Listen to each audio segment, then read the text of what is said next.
For 13 days, law enforcement told the public they had no suspects, no persons of interest, no solid leads in the kidnapping of 84-year-old Nancy Guthrie.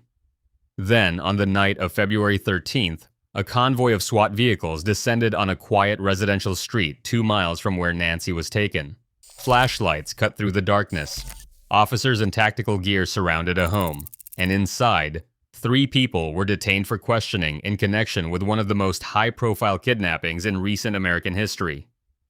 The Pima County Sheriff's Department confirmed the activity was directly tied to the Guthrie investigation.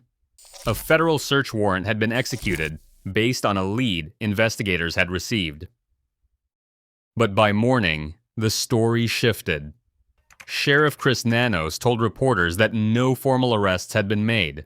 No one remained in custody. So what did investigators find inside that house? Why were 3 people held overnight and then released? And what does this mean for an 84-year-old woman who has now been missing for 2 weeks? The answers are more disturbing than you might expect.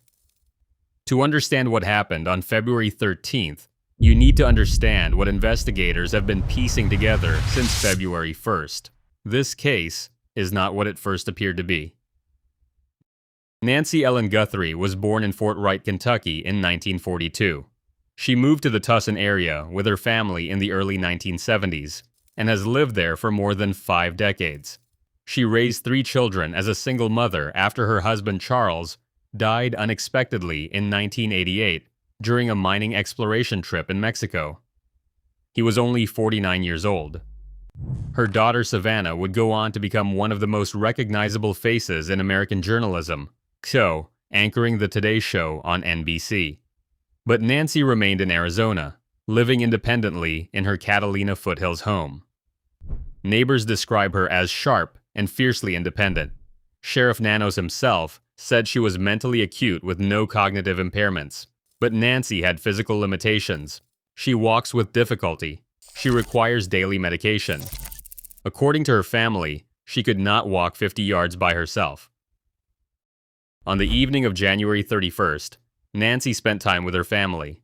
She had dinner at her daughter Annie's house, played games, and visited with loved ones. An Uber dropped her back at her home at approximately 9:48 p.m. Her garage door opened, and it closed 2 minutes later. That was the last confirmed sighting of Nancy Guthrie. What happened between 9:50 p.m. and the early hours of February 1st remains the central mystery of this investigation. But investigators now have a clearer picture than they did 2 weeks ago. At 1:47 a.m. on February 1st, Nancy Guthrie's Google Nest doorbell camera disconnected. The device went offline. Here is where things get strange. The camera briefly detected a person at 2:12 a.m., but no video was recorded because Nancy did not have an active subscription to store footage. No video was recorded. For 9 days, investigators believed they had nothing. No footage. No visual evidence. They were wrong. FBI technicians discovered that residual data remained stored on back-end servers. When they recovered that data, they found something chilling. 6 black and white images, 3 short video clips, all showing a person approaching Nancy Guthrie's front door in the darkness. The individual is wearing a full ski mask with holes cut for the eyes and mouth. Black gloves cover their hands. A holstered pistol is visible at their side, and on their back, a black backpack. In the footage, the person walks up to the camera with an unsettling calm. They raise a gloved hand and attempt to cover the lens. When that fails, they reach down and rip a plant from Nancy Guthrie's front yard, using it to block the camera's view. FBI Director Kash Patel released these images on February 10th. Former FBI profiler Mary Ellen O'Toole analyzed the footage and made an observation that sent chills through anyone following this case. The person in that video does not appear stressed. They move casually, methodically. This is someone who took the time to plan what they were doing. Someone who expected to succeed. The FBI has since provided a partial description of the suspect. Male, approximately 5'9" to 5'10". Average build. The backpack has been identified as a black 25-liter Ozark Trail hiker pack. a model sold exclusively at Walmart stores. But there is something else in that footage. Something investigators have been analyzing closely. The gloves.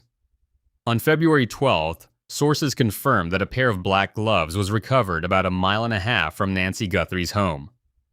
The gloves appear similar to those worn by the figure in the doorbell footage.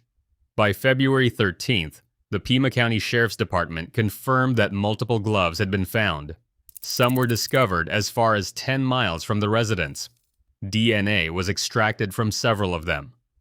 And here's the development that changed everything. Investigators found DNA at Nancy Guthrie's property that does not belong to her. It does not belong to anyone in her family. It does not match any of her regular visitors or associates. Someone else was inside that house. The DNA samples are now being compared against databases to identify a potential match. If the person has a criminal record, their profile may already be in the system. The backpack has become a significant focus. The Ozark Trail Hiker Pack is a budget model sold exclusively at Walmart. Investigators have reportedly requested purchase records from Walmart locations across Arizona.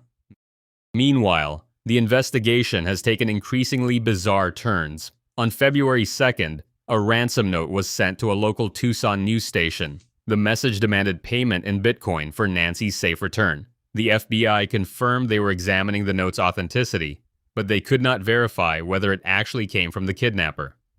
By February 5th, the Guthrie family was growing desperate. Cameron Guthrie, Nancy's son, released a video directly addressing the potential kidnapper.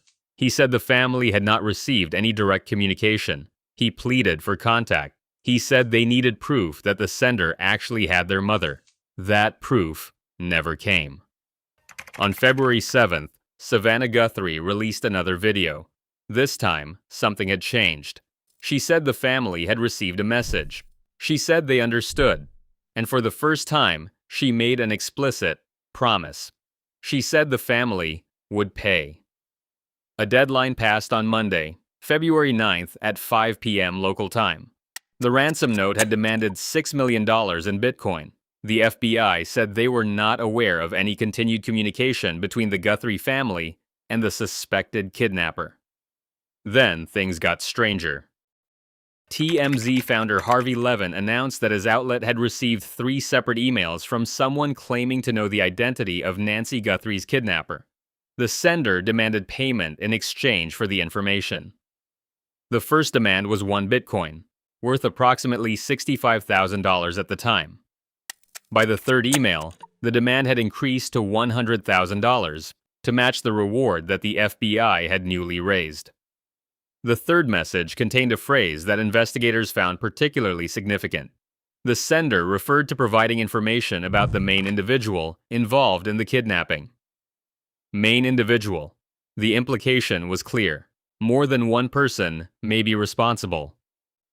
A man named Derek Kalela was arrested for allegedly sending a fake ransom note to the Guthrie family. He was charged and arraigned in an Arizona court. But investigators made clear that Kalela was not the kidnapper. He was an opportunist, attempting to exploit a tragedy. The real kidnapper remained unknown. Until February 13th. At approximately 11:53 p.m., Fox News reported that at least 3 people had been detained in connection with the Nancy Guthrie investigation. SWAT teams and forensic vehicles had converged on a residential neighborhood 2 miles from where Nancy was taken. The search warrant had been executed based on a tip. Investigators were finally acting on something concrete.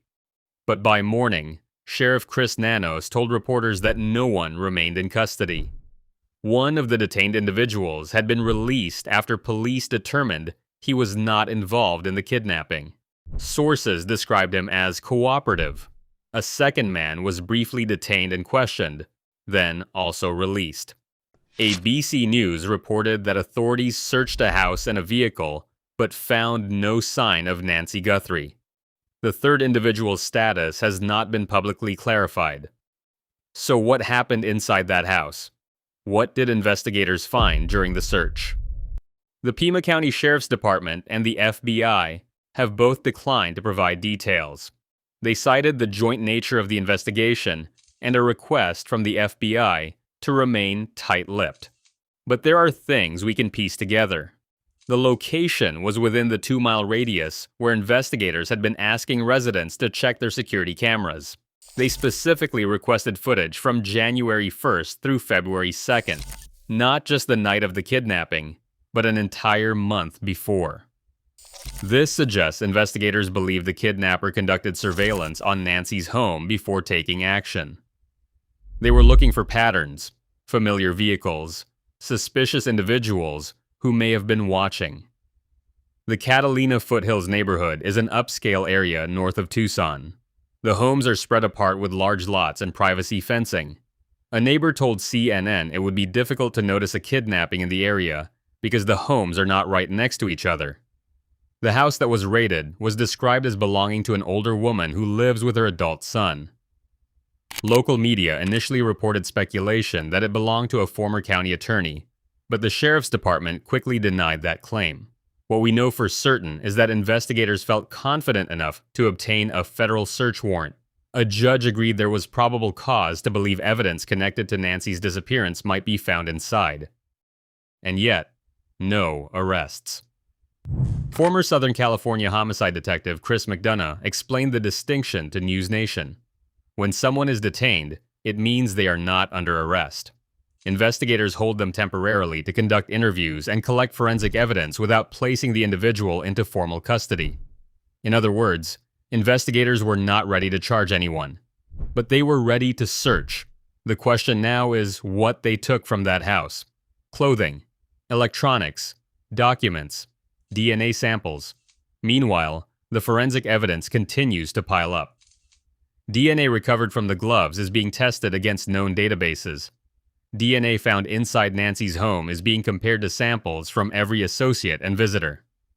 The FBI's Operational Technology Division has conducted frame-by-frame analysis of the doorbell footage.